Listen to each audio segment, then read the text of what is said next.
Hello, and welcome back to today's lesson on human influencers, warriors for civil rights. In honor of Martin Luther King Jr., the third Monday of January is used to celebrate the life and remember the dedication of the great speaker who gave his life in the fight for equality for Black people.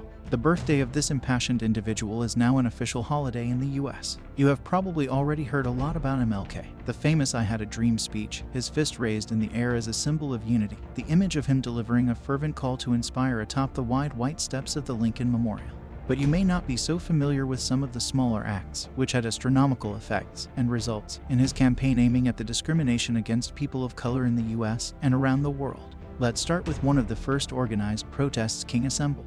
After the infamous Rosa Parks arrest, following her refusal to give up her seat for a white passenger, King instigated the Montgomery bus boycott.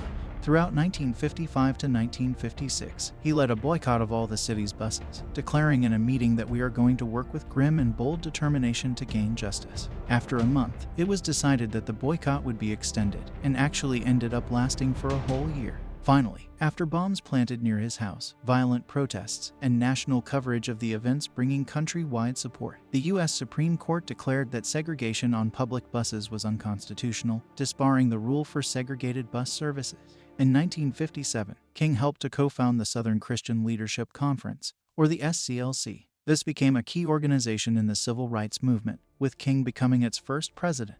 Much like the climate activists of today, its goal was to use non-violent acts of civil disobedience in order to achieve equal rights for African Americans as well as to end segregation and discrimination. The organization played a major role in the civil rights movement of the 1950s and 1960s, being one of the first of its kind, bringing about significant changes in laws and policies that not only affected the lives of African Americans at the time, but would continue to support, represent, and protect the rights and quality of life of African Americans. Some of the key actions taken by the SCLC during this time included the organization of the aforementioned Montgomery bus boycott and the Selma to Montgomery marches. These marches were a series of civil rights protests and took place in Alabama in 1965, organized and led by Martin Luther King Jr. and other civil rights leaders. The idea was to protest the discriminatory voting practices that were used to prevent African Americans from exercising their right to vote within their state. The first of the three Selma to Montgomery marches unfortunately became known as Bloody Sunday because state troopers and a police posse violently attacked the peaceful marchers with billy clubs and tear gas as they crossed the Edmund Pettus Bridge on the outskirts of Selma. The attack was captured on film and broadcast on national television, sparking outrage across the country. Although this was a horribly violent and unprecedented reaction, the aftermath nonetheless bore the outcome of bringing the world's attention to the issues, with the protests gaining more traction and publicity and support. After Bloody Sunday, King and other civil rights leaders organized two more marches from Selma to the state capital of Montgomery. The second march was stopped by federal court order, but the third march, which lasted for 5 days, was allowed to continue and was protected by a federal injunction and a force of over 3,000 U.S. Army troops and federalized National Guard. When the marchers arrived in Montgomery, where they were met by a large crowd of supporters, the marches helped to bring about the passage of the Voting Rights Act of 1965, which prohibited discrimination in voting practices on the basis of race. Next on his list of calls to arms were the Greensboro sit-ins. These were a series of nonviolent protests that took place in Greensboro, North Carolina in 1960. The protests were organized by 4 African American college students who were seeking to challenge segregation at lunch counters in the city, which were public lunch canteens that had been segregated according to race. On February 1, 1960, the 4 students, Ezell Blair Jr., David Richmond, Franklin McCain, and Joseph McNeil, entered the Woolworth's department store in downtown Greensboro and sat down at the whites-only lunch counter. Although they were refused service, they remained seated until the store closed. The following day, they returned with more students, and the sit-ins continued for several weeks, with hundreds of protesters participating. The Greensboro sit-ins sparked similar protests at lunch counters across the South and helped to launch the broader civil rights movement. The protests also led to the desegregation of Woolworth's lunch counters and other public facilities in Greensboro and elsewhere. The Greensboro sit-ins are considered a real turning point in the civil rights movement and are widely credited with helping to bring about significant changes in laws and policies that affected the lives of African Americans. And did you ever hear of the Birmingham Campaign?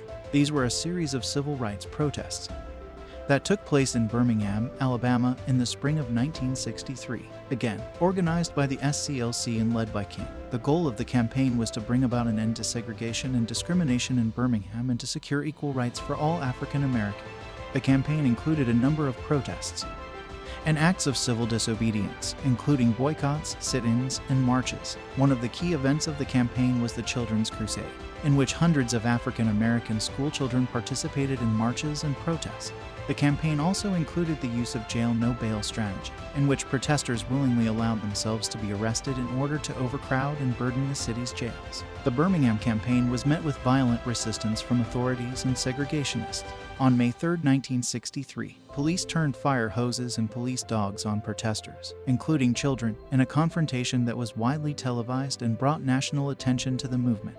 Despite the violence, the campaign eventually led to a desegregation agreement in which the city agreed to integrate its public facilities and hire African American police officers for the first time ever. The Birmingham campaign is considered a true turning point in the civil rights movement and is widely credited with helping to bring about significant changes in laws and policies that affected the lives of African Americans. And I'm sure you will have heard of the March on Washington for Jobs and Freedom. In 1963, King delivered his most famous I Have a Dream speech, which was attended by over 250,000 people and watched by even more through its television broadcast. Following this, King was finally awarded the Nobel Peace Prize when he was 35 years old in 1964. This marked the youngest recipient of the prize at the time, and was met by much recognition across America and the world of the issues and rights that he sought to bring attention to.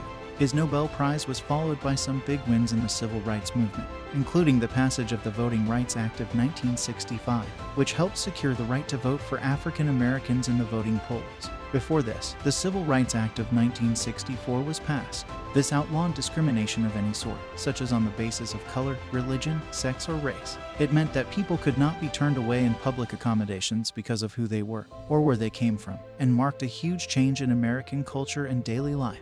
In 1968, King and his fellow activists, as we would call them today, managed to secure the Fair Housing Act. This law solidified and prohibited the discrimination in sale or rentals on the basis of color, race, sex, religion, or national origin.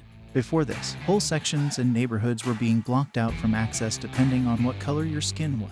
These were just a small collection of the massive movements and actions taken by a group of people, including Martin Luther King Jr., in order to protest and speak up against the bias and discrimination people of color faced on a daily basis. These small acts had some phenomenal outcomes and changed the way we live today for the better. Are you inspired by the story in this video? If you want to find out more about people who changed the world, fought for human rights and civil rights, or even just for a change in the status quo, make sure you like, follow, and subscribe to our channel. As always, thanks for watching, and stay tuned for more inspiration and education.